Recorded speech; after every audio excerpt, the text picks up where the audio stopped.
你有冇試過咧？有一啲時刻啦，明明咧平時你係一個好理性啊、好成熟嘅人啦，但係去到一啲特定嘅點咧，譬如話有壓力啦，又或者同你嘅另一半嗌交嘅時候咧，你嘅理智好似咧一下子咧即刻熄咗掣咁樣，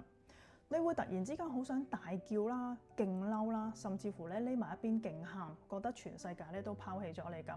但係往往當你冷靜落嚟嘅時候，你連自己都頂自己唔順，心裏面諗頭先做咩呢？好似失控咁嘅。原來咧呢個現象有時候叫做心理嘅倒退，意思即係話咧你表面上面仍然都係一個成年人，但係你嘅大腦咧響一瞬之間就退到去童年嗰個最無助嘅狀態。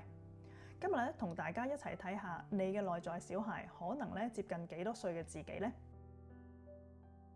？Hello， 大家好，我係心理學家吳子嫣 Natalie。頭先提到咧，原來有一啲朋友啦，當有壓力啦，又或者衝突事件嘅時候咧，往往大腦咧就會好習慣咁樣跳翻去咧一個童年處理壓力嘅模式。我哋一齊睇下咧，以下落嚟幾個嘅處理方法，睇下咧嗰個處理嘅手法接近幾多歲嘅自己。第一種咧就係2至3歲嘅內在小孩啦。佢哋嘅特質咧，就有好多時候，當遇到一啲壓力嘅事件咧，就會係好嬲啦，會掉嘢啊。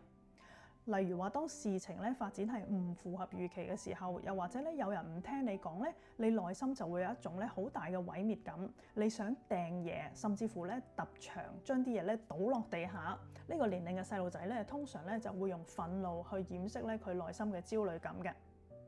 第二類型嘅人咧，就係一啲5至7歲嘅內在小孩啦。佢哋嘅特徵咧就係好怕俾人拋棄啦，好多時候咧都會用喊嚟做抗議嘅。同另一半嗌交，只要對方一轉身或者一話冷戰嘅時候咧，你內心咧就可能會覺得好崩潰啦，然後咧可能會瘋狂揾對方，或者咧匿埋喺度大喊，覺得對方唔要自己啦，好無助。而呢個年齡嘅內在小孩咧，其實有少少好似停留咗喺當年咧阿爸阿媽唔要自己嘅嗰份焦慮感嘅裏邊啊。最後一種咧就係10至14歲青春期嘅內在小孩啦，而嗰啲嘅特徵咧就好多時候佢哋會捉起埲牆啦，一味想匿埋啦，或者用冷暴力啦咁樣。呢個年紀嘅青年咧，好多時候都係好似好酷啊咁樣，但係其實咧當佢哋遇到壓力啊，又或者咧一啲嘅威脅嘅時候咧，第一嘅反應咧唔係溝通咯，而係將自己匿埋響房啊，戴耳機啊，拒絕同呢個世界連結，個心咧可能都會覺得算咯，都冇人明白我嘅，會用一啲冷漠或者叛逆嘅方式去保護自己。你最常出現嘅係頭先提過嘅邊一種內在小孩呢？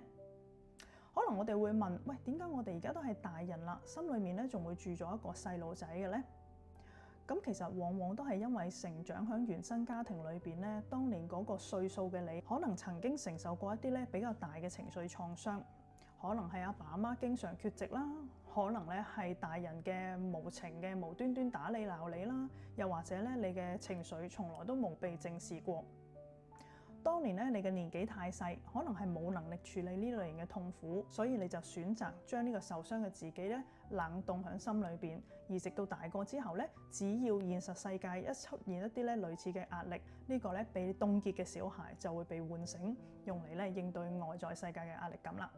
但係咧，今日想同大家分享，無論頭先你睇到自己係幾多歲嘅內在小孩都好，呢個咧都唔係一個問題嚟嘅，只係表示咧嗰個內在小孩想向你求救啫。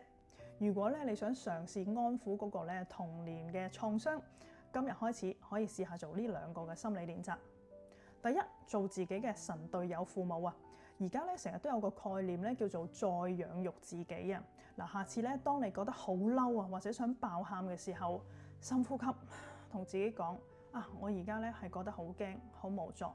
但係唔緊要，我而家大個啦，我會陪住你、保護你，等你知道而家咧你係安全嘅。用成年自己嘅力量去重新滋養嗰個童年受傷嘅自己。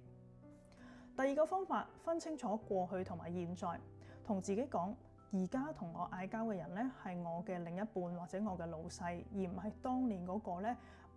未必好識得教育我嘅父母。而我自己咧亦都唔再係當年嗰個好無助嘅細路仔啦。療癒原生家庭就係要將嗰個困喺過去嘅細路仔一步一步咁帶翻嚟現實世界嗰度。如果你中意呢條短片，請你 like、comment、share， 又或者 subscribe 我嘅 channel 啊！下次再見，拜拜。